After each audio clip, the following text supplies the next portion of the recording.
Graça e paz, igreja. Pode se assentar.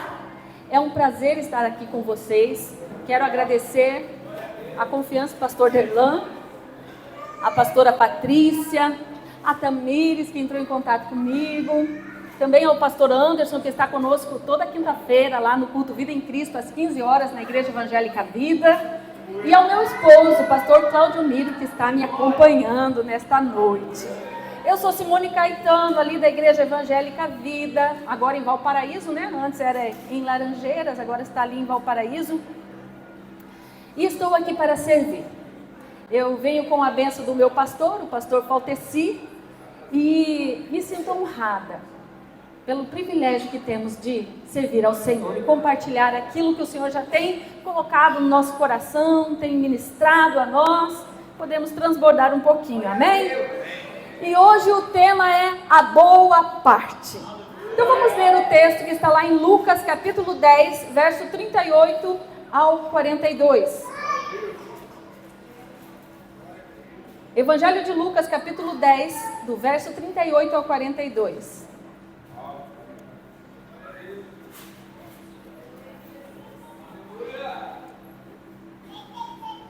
Amém?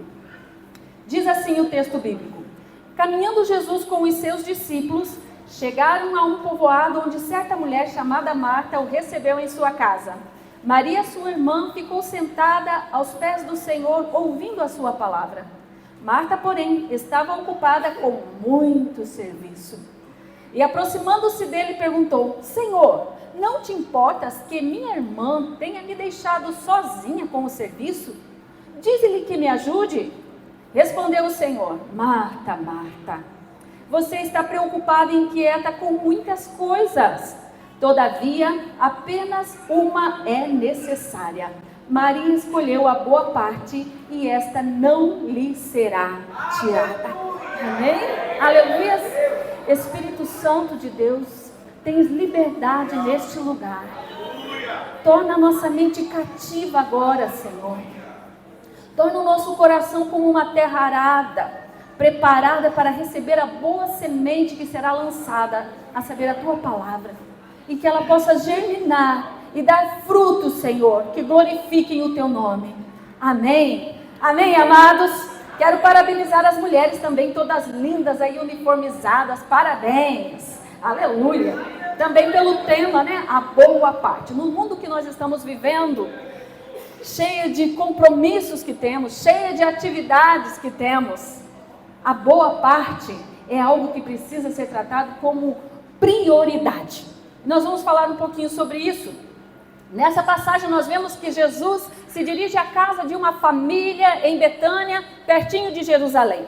Era o lugar predileto onde Jesus procurava e recebia aconchego humano, carinho, afeto, amizade, acolhimento, onde podia fazer com que as suas forças durante as suas caminhadas evangelizadoras fossem renovadas. Era ali, na casa dessa família. Inclusive o Evangelho de João capítulo 11, verso 5 vai falar que Jesus amava a Marta, a sua irmã Maria e também a Lázaro, seu amigo, né? Nós ouvimos e louvamos aqui também, né, sobre a ressurreição de Lázaro, amigo de Jesus.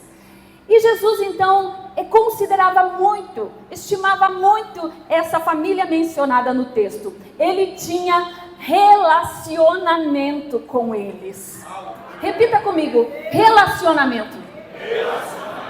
O tema do nosso encontro aqui nesta noite é uma reflexão convidativa com base, então, nessa passagem bíblica que diz que a boa parte. Mas que boa parte seria essa? O que se caracteriza a boa parte do texto mencionado? Aonde que Maria estava? Nos pés do mestre, e o ouvia, diz o verso 39, sentada aos pés de Jesus, ouvindo a sua palavra, enquanto Marta estava agitada com muitas coisas, muitos afazeres. Maria procurou apenas uma: se relacionar com o mestre. A boa parte é, portanto, essa intimidade que nós temos enquanto filhas de Deus, é o nosso relacionamento com o Salvador. Então, esta é a boa parte. Mas o inimigo, ele tem tentado de todas as formas afastar-nos do nosso Criador. quebrar este relacionamento com o nosso Senhor. E não são poucos os compromissos que temos, é ou não é? A palavra já diz que nos últimos dias o tempo seria abreviado para nos poupar. E nós vemos que parece que foi ontem, janeiro, nós já estamos em novembro. Eu até errei o mês esse dia, falando que era setembro. Falei, meu Deus, é novembro já, nós estamos terminando o ano. Então parece que sim, as coisas estão mais abreviadas, o tempo parece que está mais curto e as atividades parecem que aumentaram. Mas se nós formos ver bem, até mesmo o presidente dos Estados Unidos, talvez seja a pessoa mais poderosa e mais importante, talvez com mais atribuições, ele tem as mesmas 24 horas do dia que eu e você temos. A questão é como nós administramos o nosso tempo. E nós precisamos estar atentos para não cairmos na cilada de Satanás de nos tirar o relacionamento com o nosso Senhor, com o nosso Salvador. Precisamos vigiar nisso. E a palavra de Deus vai dizer que ele sempre tentou isso, desde o início. Em Romanos 3:23 nós vemos que todos pecaram e estão separados da glória de Deus. O relacionamento foi rompido. O profeta Isaías, no capítulo 59, o verso 2 diz que os pecados separam o homem de Deus. Mas para nós entendermos um pouco melhor, eu gostaria de voltar lá no início. Vamos recapitular o começo de tudo para buscarmos entender esse rompimento de relacionamento um pouco melhor. Porque em Gênesis, capítulo 2, verso 7, diz: então o Senhor Deus formou o homem do pó da terra e soprou em suas narinas um fôlego de vida, e o homem se tornou ser vivente. Eu achei encantador quando recebi a informação de que os elementos químicos da tabela periódica, como oxigênio, carbono, nitrogênio, hidrogênio e cálcio, estão presentes no pó da terra e também no corpo humano. Fazem parte da nossa composição. Para sermos mais precisos, 97% do peso do nosso corpo é resultado da presença desses 5 elementos. Segundo o químico e pesquisador Stephen Townsend, da fonte da revista Ciência ao Vivo norte-americana. Também o professor Adalto Lorenzo, físico, quantos conhecem? Adalto Lorenzo, físico, cientista, escreveu 2 livros, Gênesis 1 e 2, e como tudo começou. Eu estive na palestra dele há 10 anos atrás, ali na Igreja Assembleia de Deus, em Laranjeiras, e eu fiquei encantada quando ele explicou o criacionismo, como que Deus evocasse esses 5 elementos químicos, o carbono, o oxigênio, o hidrogênio, o nitrogênio e o cálcio, do pó da terra, e formasse o homem com esses 5 elementos químicos, e soprasse em suas narinas o fôlego de vida, e o homem passa a ser alma vivente. Aleluia! Que coisa linda! Quando eu recebi essa informação, eu confesso que eu estava passando por uma crise de fé, porque eu havia acabado de entrar na faculdade de psicologia e os professores batiam muito na nossa fé. Inclusive teve um professor, o professor de antropologia, que ele entrou na sala de aula no primeiro dia e ele falou assim: olha, eu vou passar a grade curricular e eu não quero que nenhum engraçadinho que se diga cheio do Espírito Santo venha debater em sala de aula comigo. Olha, eu fiquei assustada, falei, meu Deus, o que está acontecendo aqui? E aí, aquilo ali e outras matérias mais foram assim, surrando a minha fé, porque o método cartesiano é isso, eles querem desconstruir um saber para colocar um novo saber, o saber científico. Então eles querem, e até de uma forma ridicularizando a fé, eles tiram o conhecimento que a gente tem para colocar um novo. E eu lembro que a minha fé já estava um pouco balançada quando eu entrei na faculdade, e olha que eu entrei na faculdade com 35 anos, já estava, uma idade bem... 30 anos servindo ao Senhor, desde meus 6 anos de idade, mas mesmo assim a minha fé ficou balançada. E eu lembro que eu ia para os cultos, amados, e eu já estava com um senso crítico muito elevado, porque eu lembro que eu ia para os cultos e ficava ali criticando a palavra, pensando, questionando a palavra, e eu me dei conta disso. E então eu falei com o Senhor, eu falei: Deus, eu queria muito me formar.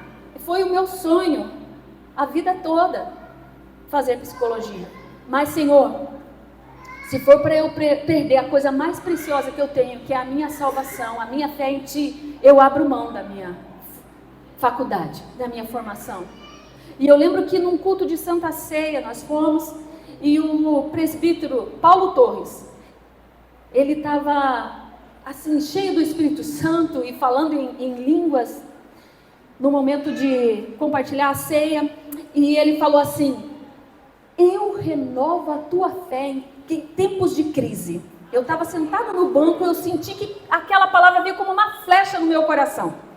E depois de um tempo, mais ou menos uns 2 meses, a professora de bases biológicas do desenvolvimento, ela levou a gente para uma exposição de fósseis em Santa Teresa, de fósseis dos crânios. Então tinha ali o Neandertal, né, que diz que é um ancestral em comum do homem, e tantos outros.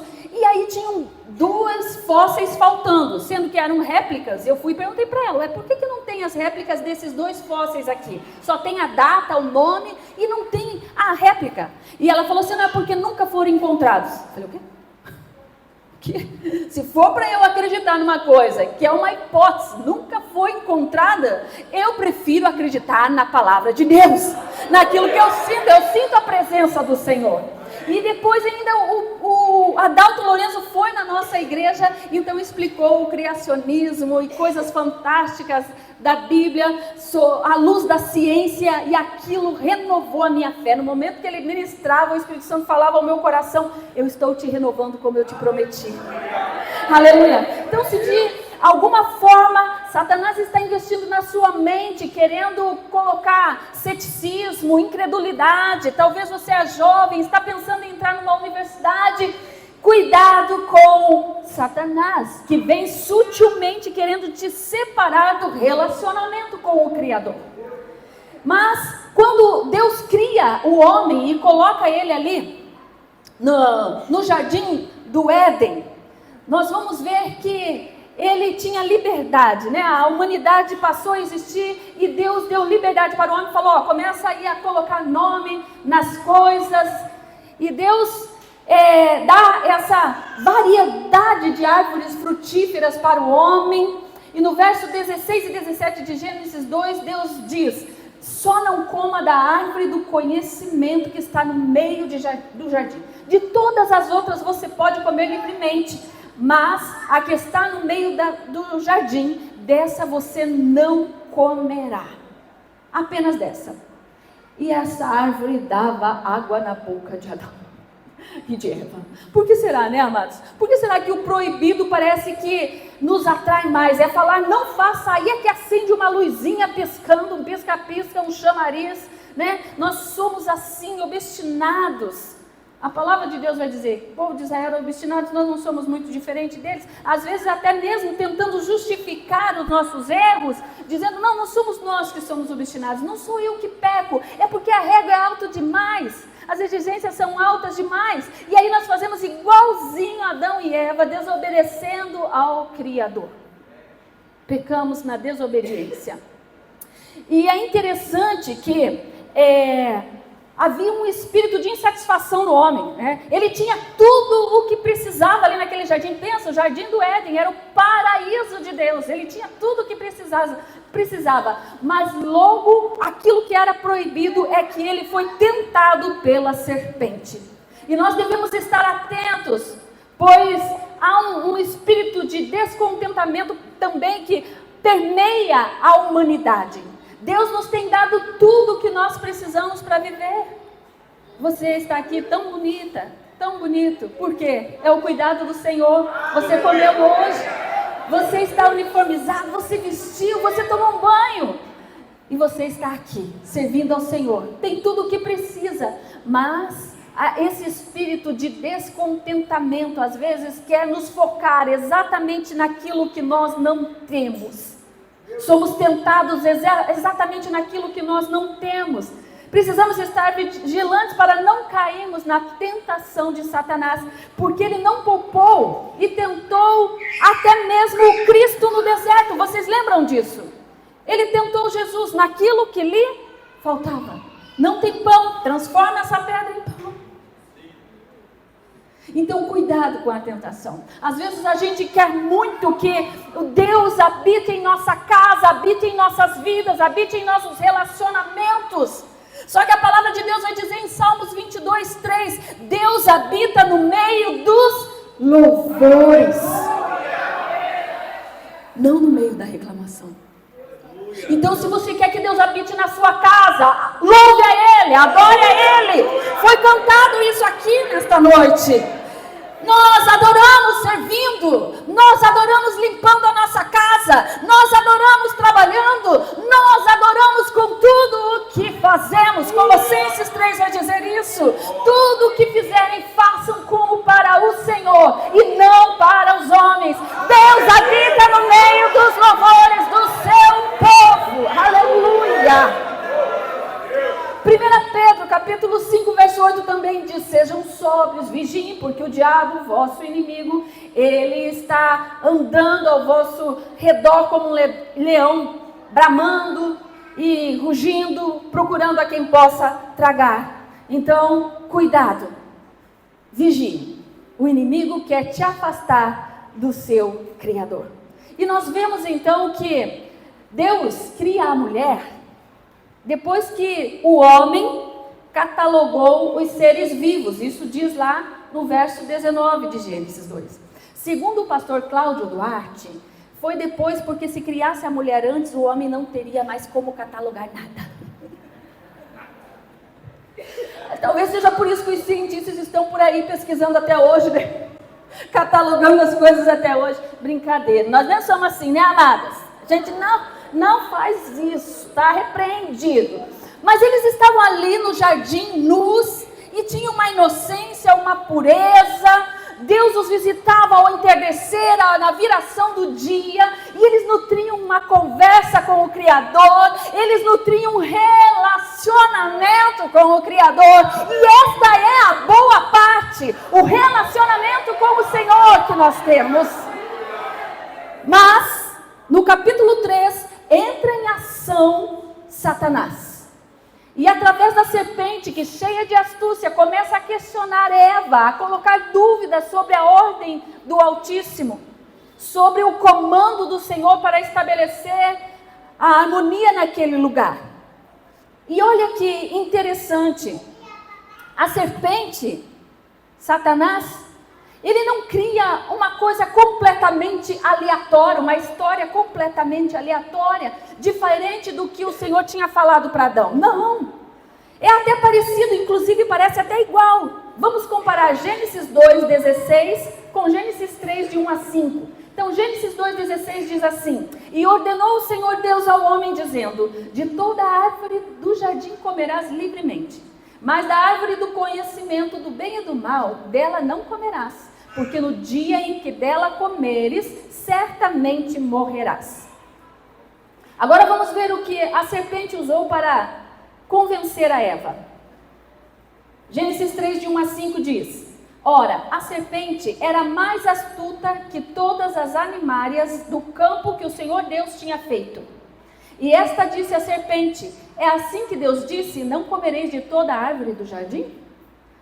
E disse a mulher à serpente, do fruto das árvores do jardim comeremos, mas do fruto da árvore que está no meio do jardim, disse Deus, não comereis dele, nem nele tocareis, para que não morrais. Então a serpente disse à mulher, certamente não morrereis, porque Deus sabe que no dia em que dele comerdes, se abrirão os vossos olhos, e sereis como Deus, conhecendo o bem e o mal. Olha, que proposta tentadora. Não sei se o que encheu os olhos da Eva foi o fruto, que certamente era muito convidativo, muito atraente, ou se era a proposta do resultado dele, que era ser igual a Deus. O fato é que a serpente usou de engano, falando um sofisma, um engano, E o que é sofisma? Sofisma são meias verdades. Parece igual, mas não é. Por exemplo, Deus é amor. Deus não é tão exigente assim. Sim, amados, Deus é amor. Mas Deus não é libertino. Deus é um Deus zeloso. E se não se encaixa na palavra de Deus, não se encaixa na minha vida. Se não se encaixa na palavra de Deus, não me serve. Não importa o quão parecido seja, não se encaixa. Então não cabe para mim. Outro exemplo, todos os caminhos levam a Deus. Não é o que a Bíblia diz. O próprio Jesus disse em João 14:6, eu sou o caminho, a verdade e a vida. Ninguém vem ao Pai a não ser por mim. 1 Timóteo capítulo 2, verso 5 também diz, há um só Deus e um só mediador, ou seja, aquele que intermedia entre Deus e os homens, Jesus Cristo, o homem. Então não existe um outro caminho que leve a Deus. Mas como saber se o que é certo e o que é errado, o que andam pregando na internet, como agir de acordo com a vontade de Deus? Examinando a Bíblia, examinando as Escrituras, observando a palavra de Deus, conhecendo a palavra de Deus, vindo aos cultos e comparando a mensagem pregada com o que a Bíblia diz, ouvindo algo na internet e vendo se aquilo ali se enquadra com o que a palavra de Deus diz. Se não se enquadra, não é verdade, porque a tua palavra é a verdade. A palavra de Deus é a verdade.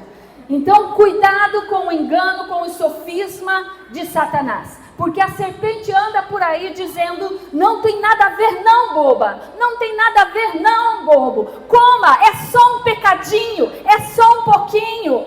E está derrubando a muitos. Mas a mulher vê que a árvore parecia agradável, ela comeu, desobedeceu a Deus, preferindo ouvir a serpente do que o Senhor, e ainda deu o fruto para o seu marido, Adão. O homem também peca, desobedecendo a ordem do Criador, e a malícia então entra. O pecado tira a pureza do homem e, consequentemente, rouba o relacionamento com o Criador. Rouba a comunhão com Deus. O pecado separa o homem de Deus. E esse era o objetivo de Satanás. Afastar o homem do Senhor. Afastar o homem do Criador. O verso 8 do capítulo 3 diz que eles ouviram os passos do Senhor e se esconderam. Quantas vezes nós também fugimos do Senhor por sabermos que estamos pecando ou que pecamos, que nossa vida está meio torta, não está tão de acordo com a palavra. O Evangelho de João, capítulo 3, verso 19 e 20 diz, este é o julgamento. A luz veio ao mundo, quem? Jesus. Mas os homens amaram mais as trevas do que a luz, porque as suas obras eram más. Quem pratica o mal odeia a luz e não vem para a luz, temendo que as suas obras sejam manifestas. É da nossa natureza humana nos escondermos quando erramos, nos afastamos do Senhor. E é isso que Satanás quer. Ele quer te passar numa rasteira para que você se sinta envergonhado, se afaste do Senhor e ache que o Senhor não se importa mais com você. Mas lembre-se, Satanás é mentiroso. O Senhor se importa sim. E Ele está disposto a voltar o relacionamento contigo.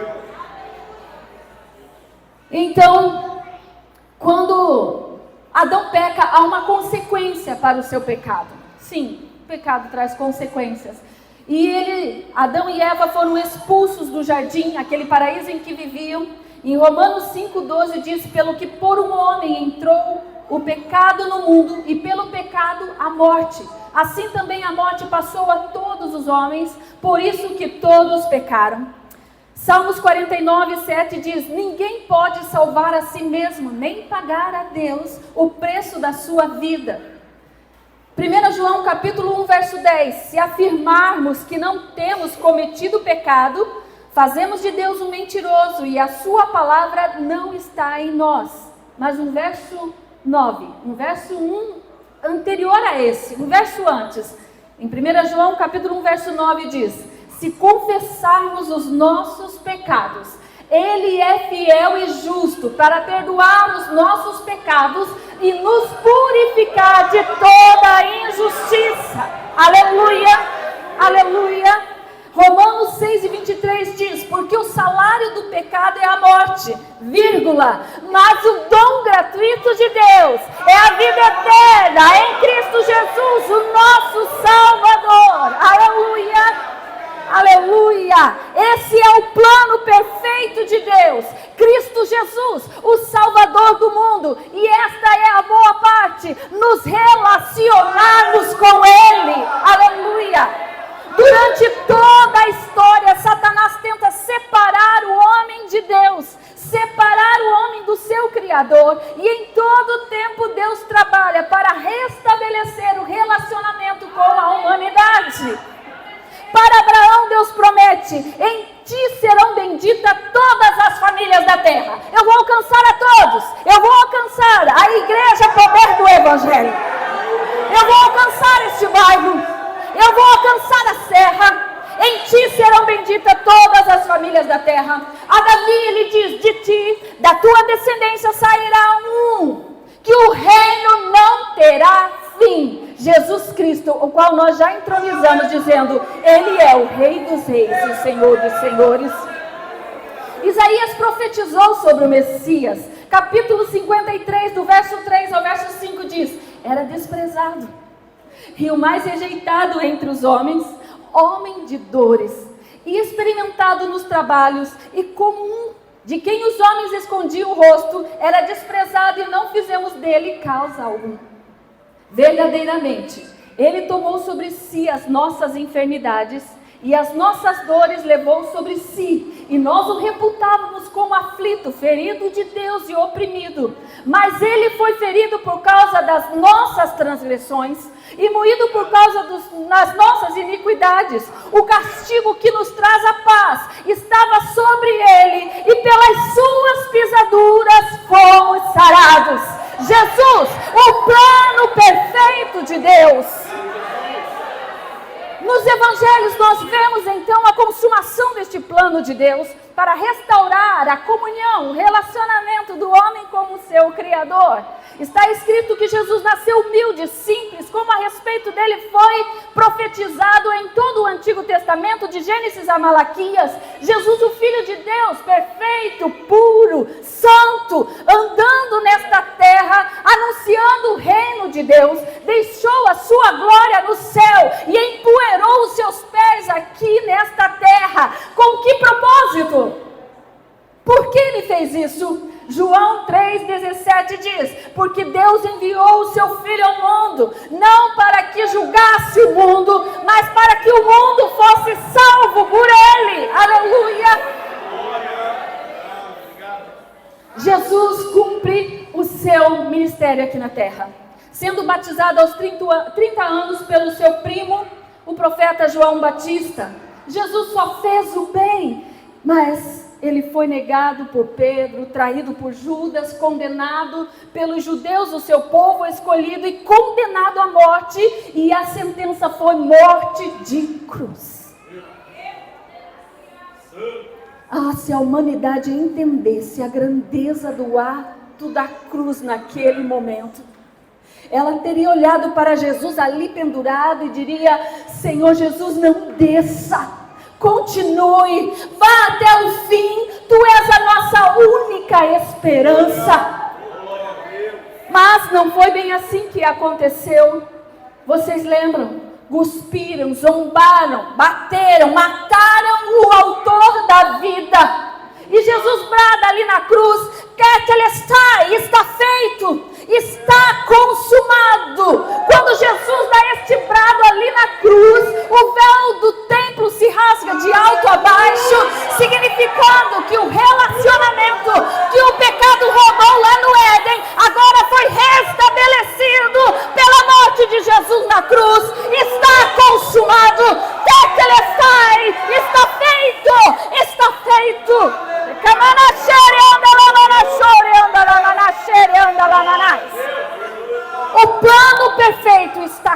amado, e podemos novamente nos relacionar com Deus, o nosso Pai. Aleluia, aleluia. Mas Jesus não tinha pecado algum. Então o salário do pecado não lhe cabe. Qual é o salário do pecado? A morte, mas não para Cristo. Então não para por aí. A morte acontece na sexta-feira.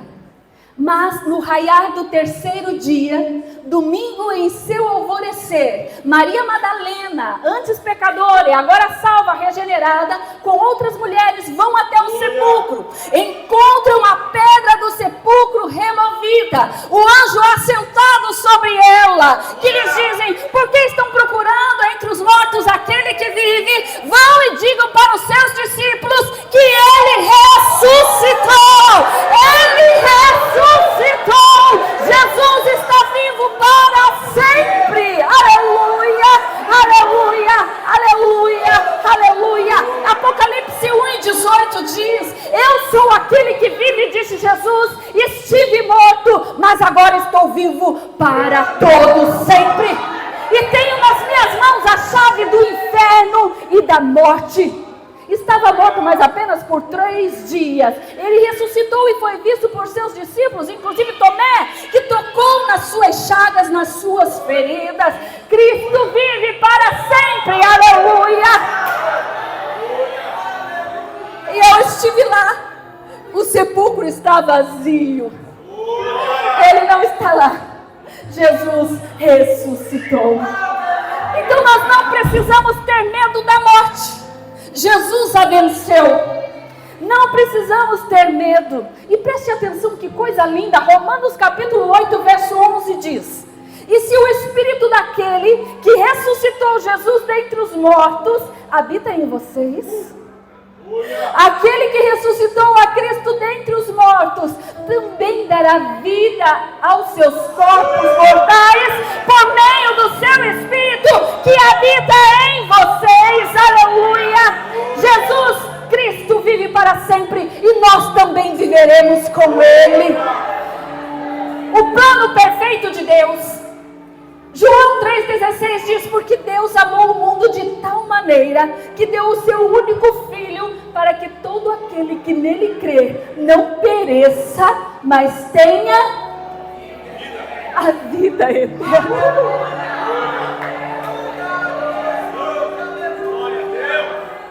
A vida eterna. Estaremos para sempre com o Senhor. Relacionamento restaurado plenamente. Esta é a boa parte que nunca nos será tirada. A boa parte é a eternidade com Ele. Relacionamento restaurado completamente.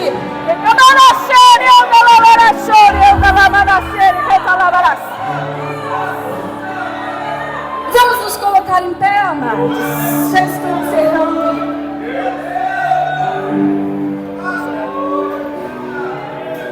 Eu quero orar por você.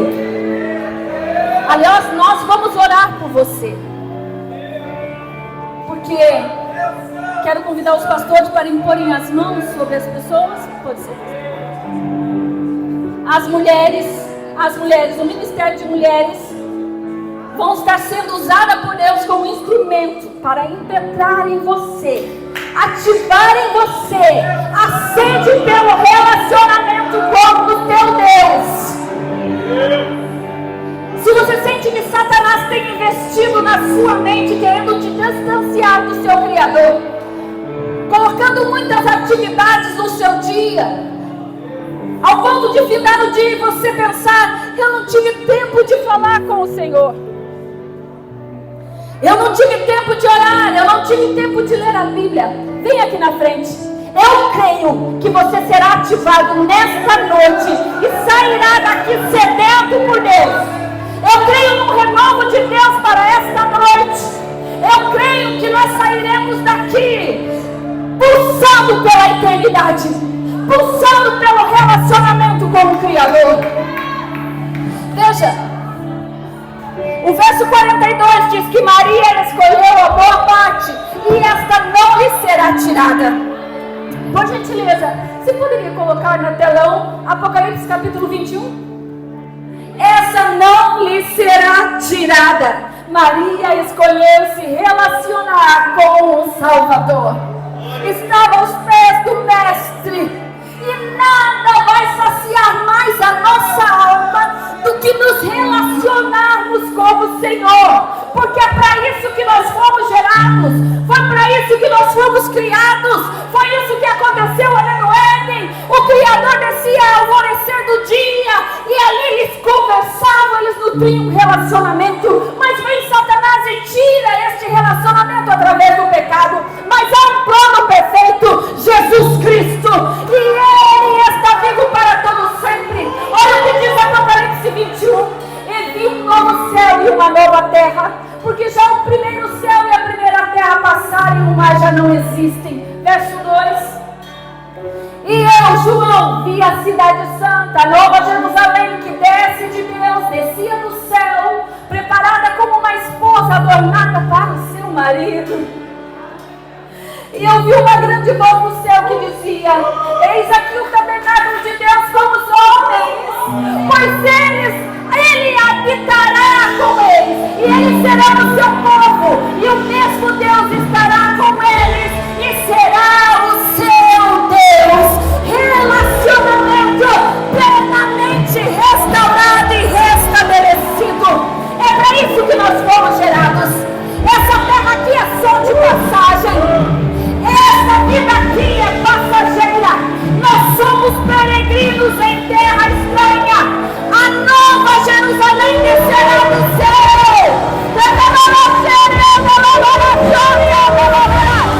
E nós, a sua igreja, somos a noiva do Cordeiro. E Ele habitará conosco e nós habitaremos com Ele.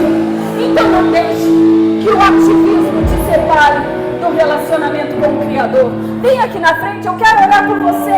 Aliás, as mulheres estarão orando por você. Vem aqui receber essa oração. Venha ser ativado para esse relacionamento mais íntimo, mais próximo.